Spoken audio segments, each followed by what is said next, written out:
welcome back to It's About Rugby League. We're going to be talking about Great Britain a bit more now, and I think one thing that I've had on my mind for quite a while now is we haven't played Australia for 2 years since the World Cup final when we got beat 6-0, and at that point I think Australia had a lot of big players in there, didn't they, Trev, who've now retired. We're looking at obviously Cooper Cronk, Cameron Smith, Billy Slater, those sort of players. Now they've all gone. Australia have played 2 games in the last 2 years, and would Great Britain beat them if they played now? That's what I really want to know. What do you think? Yeah, I believe Great Britain could beat the Australian team now. Obviously, the Australians gone through a big change with players retiring, and obviously, like as you already mentioned, guys like Cameron Smith, Cooper Cronk, Billy Slater, even Jonathan Thurston. Yeah. You know, like that, they were the big four, really, weren't they? Yeah. But even before that, you had guys like Darren Lockyer. And you just had a long line of players who could just fit into the Australian team and go out and dominate. And at the moment, like, I'm not saying the Australian team can't dominate, but they're going through a big change throughout the whole 17. Yeah, but because of this change, I don't know whether they've been avoiding us. I mean, I don't think that's the case, but I think it was this time last year, I think the Kiwis turned over Australia, and then the Kiwis came over here and we beat them in the Test series. Now, to me, I just had it on my mind, like I just want to play Australia now because we never beat them. This is our chance. What do you think, Ian? If we played Australia today, right now, both teams, strongest teams are, who wins? Australia. Why? Sorry. Just because the age-old problem with England and Great Britain is it's such a loaded thing, isn't it? They will only pick certain players. There are certain players they will not pick. You know, we could never understand it. Why wouldn't they pick Danny Brough, or Lee Breers, people like that? And to me, England and Great Britain, the way they go about it, it makes no sense. If you're going to beat Australia, and we do have the players here to beat them, yes. But if you're going to beat them, you've got to pick those players who are on form and who are going to put Australia out of their comfort zone, who are going to throw something different at Australia, not the same thing that the Australians are used to dealing with time after time. So after who time. in the current England-Great Britain team is constantly in there now that you think they've had their time? Who are you looking at? I would say Luke Gale. I would say James Roby. I would say Sean O'Loughlin. I would say, the Callum Watkins, people like that. I do not think are good enough. And who would you replace them with? Currently on form in those positions you just named, who would you have in there? Who would I replace them? Probably Darryl Clark. I would put in someone like Jake Truman. I thought you were about to say Jake Connor there. That's coming. He's already there. He's already there. He's already there. He's already there. Captain's armband. No, he's already there. I would certainly. You've got to look at different players. I mean, obviously, you look at someone like Morgan Knowles or people like that. Somebody. Even Jamie Shaw. People who are going to throw something different at Australia that they are not used to. You've got, we were talking that, for instance, earlier, weren't we, that World Cup final, Callum Watkins gets ankle tapped. If you've got somebody there who has real, genuine, blinding pace, then To be fair, I that doesn't get made. Callum Watkins isn't the slowest. Who no, he's not the slowest. Well, let's not take anything away from Callum Watkins. Sorry to cut there. But at the same time, you've got to understand, he was one of the best at the time in the English game, go back 2 years ago, at that World Cup. So he, obviously now he's a little bit older, and obviously he's gone over to the NRL, and it's probably at the wrong end of his career. He's probably done the reverse, where most Aussies used to come over. Injuries as well. And injuries as well. Yeah. That's right. But you got to understand, he was one of the best in the game at the time over here. So obviously, at the end of the day, like, you can talk about his blinding pace and or that ankle tap, but at the end of the day, that's just rugby league. Yeah, I understand that. I just think if you're going to beat Australia, you've got to come up with something different. You've got to have somebody in there who is going to do something that Australia are not going to see coming. You've got a team there who are very experienced. They know exactly what they're about. They know exactly what they're doing. They know each other's jobs on the pitch.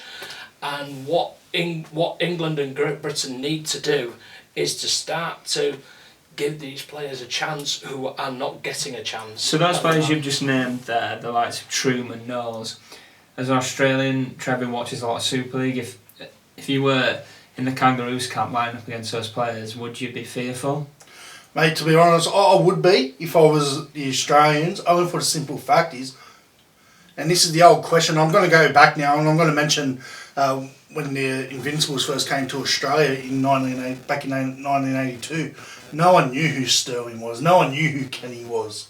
No. So these guys could do it. But at the same time, the Australians gone bringing these players over and people are going to be like, who is Josh Adokar? Who is... Like, yes, we know who they are, but you know what I mean? Yeah. But that's the thing is you've got to go with someone that's going to be a bit different. It's got to have the skill. And the best thing about having Wayne Bennett, and nothing against McNamara as coach, but the politics came into it when he was coaching. He picked his mates. Yeah. He picked his mates. Bennett's coming in. Obviously, he's got people working, doing the scouting and the selection process, but he knows what's going on. And if he, for example, I know when he had Jake Connor in the team, when they went over to America, right? No one wanted Jake Connor in the team, but he wanted him because he saw something in him. Mm-hmm. Me personally, I'm a fan of Jake Connor. Well, I think he's the future of the game here. I reckon he can cause the Australians a lot of damage, and that. But that's what I mean. Having Wayne Bennett or McNamara, that's where you're going to have something different. Where he's going to be saying, no, we need to look for. We've got our experienced players, and we've got players who can we bring through for the next 10 years. Mm-hmm. Yeah. And that's what he's put in place, and that's what the Australians have done well over the last forever. Well, not I won't say forever, but it feels like forever.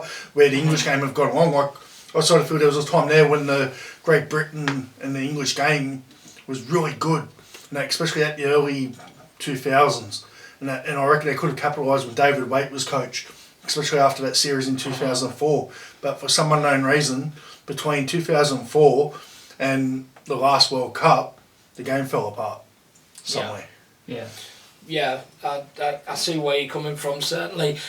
I mean, this is the thing, England, we've needed clear development opportunities, and it's not been there. And, obviously we're going to have a reserve league next year, that's going to help, but at the moment, no, if Great Britain are going to beat Australia, let's say for instance Australia come over here next year for an Ashes series, would we beat them?